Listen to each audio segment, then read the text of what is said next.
phone call from one of my friends, who is also my colleague.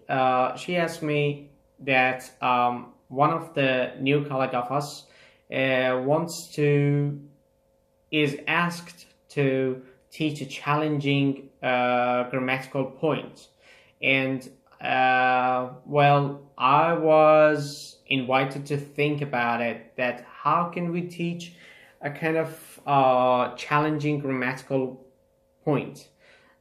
The thing is that suppose you're a first grade, okay, a first grade student, and you are starting to learn your mother tongue at school. The thing is that it's very much complicated at the very beginning for each and every level that you enter, for each and every grade that you enter, okay, and even semester and even course. It's very much complicated. It's very much challenging. Therefore, the way that the teacher is going to explain about that grammatical point is going to make the challenge easier to handle for the students and also the teacher.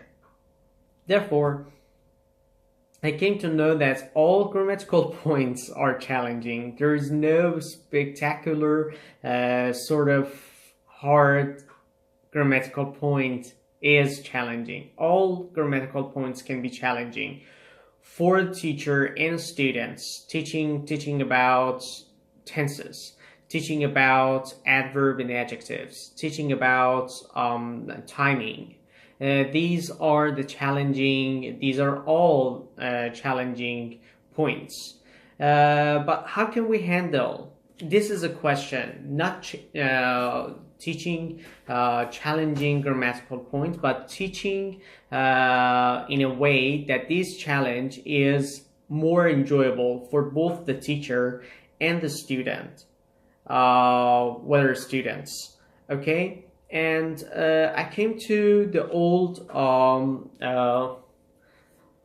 description of the methods of teaching grammar, which is ascending and descending. The first way of teaching grammar is starting from examples, games, stories, exercises, role modelings, or something like that. And at the end of, for example, 45 minutes of explaining the story, a story, or giving sentences to students as role modeling, or popping so many questions as exercises, or bringing up games, the teacher should jot down or write down on the board the rule of the session, the grammar of session, the formula of the sentence that the teacher said and the students repeated or the students already practiced. This is the first step. I mean, the first style.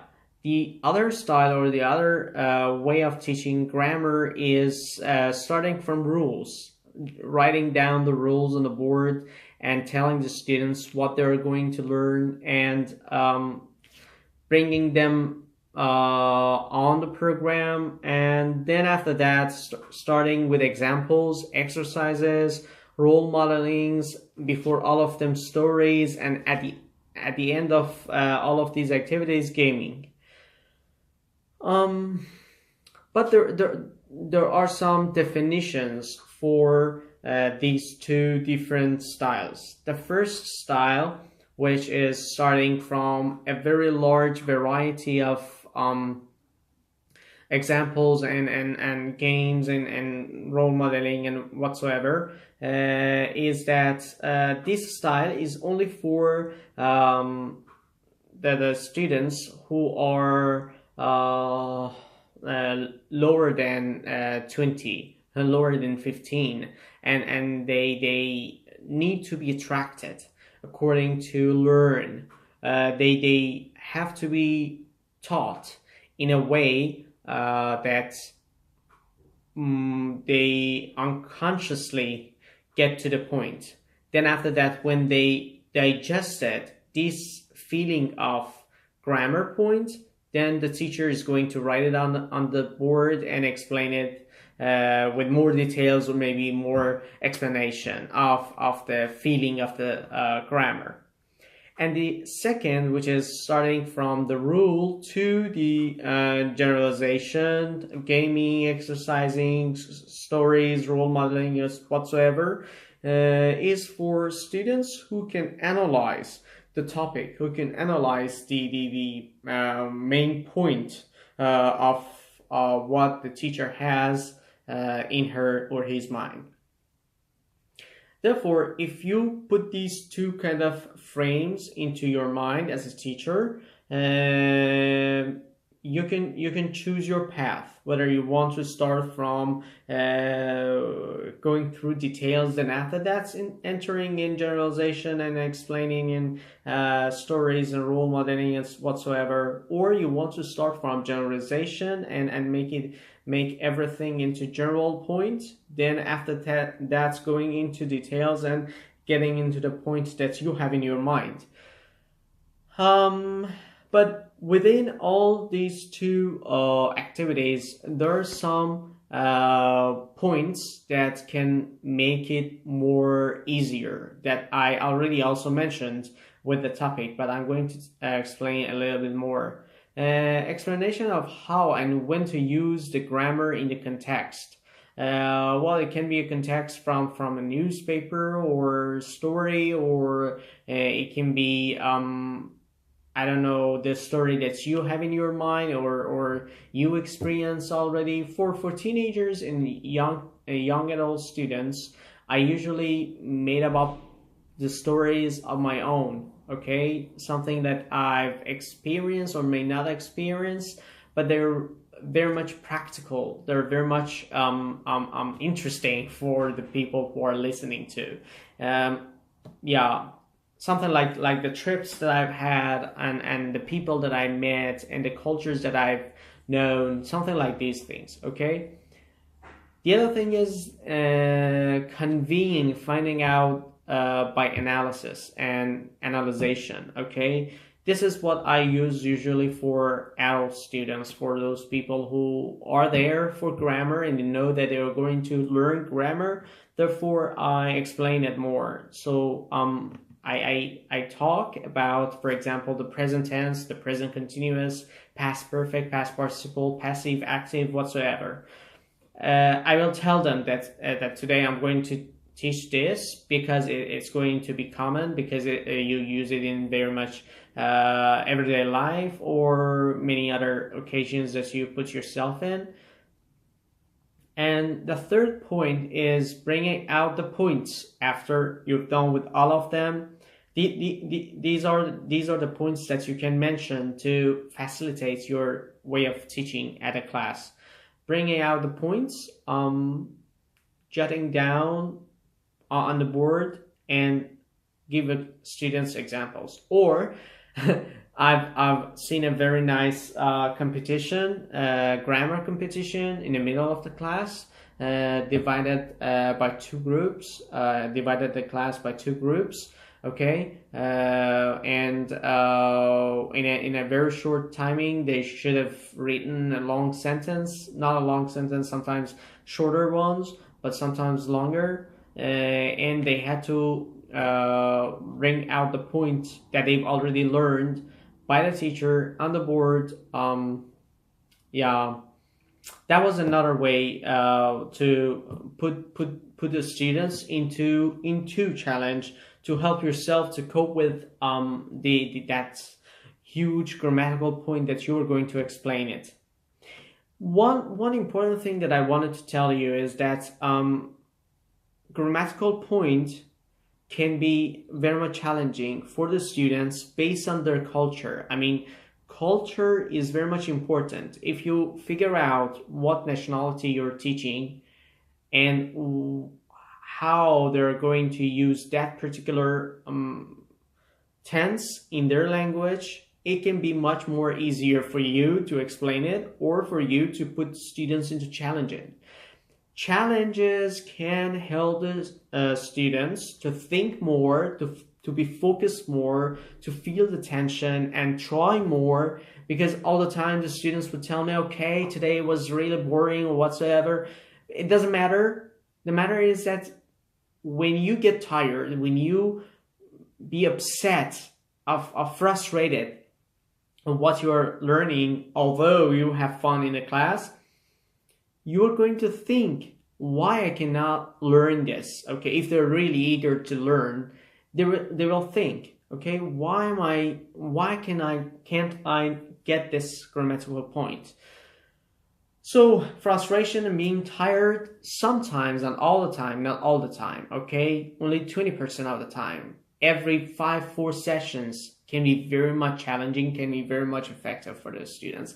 Although the students are not going to digest this fact, but I've seen it on my own experience, and whether practical experience that I've learning English and German and Spanish. On the other hand, while I was teaching, I've seen it and I've experienced it. It takes time. It doesn't matter what the students will think at that point, at that time, but they're going to learn more later on. Okay? And to be honest, you're going to be questioned that why you're doing this and why you were so tough on that particular day, on particular time. But let it be, okay? And let them understand that it's for their own benefits. This is another challenge that the teacher can feel, and the students feel it more. Repetition, oral repetition or writing, okay? Writing and oral repetition is always the best solution, okay? Again, I've seen and I've heard and I've read so many articles that it is said, when you repeat one sentence, maybe you're okay in writing or in a very limited formula, but later on when you want to talk, you're going to experience a lot of problems. That is not right. That is not right. You as a teacher going to put the definite right formula into mind of the students. Therefore, it's very much important that students hear right, speak right, speak correct, and yes, they see the correct sentences. So to hear the correct sentences, see the correct sentences, and say the correct sentences, even for the first time. This is also right that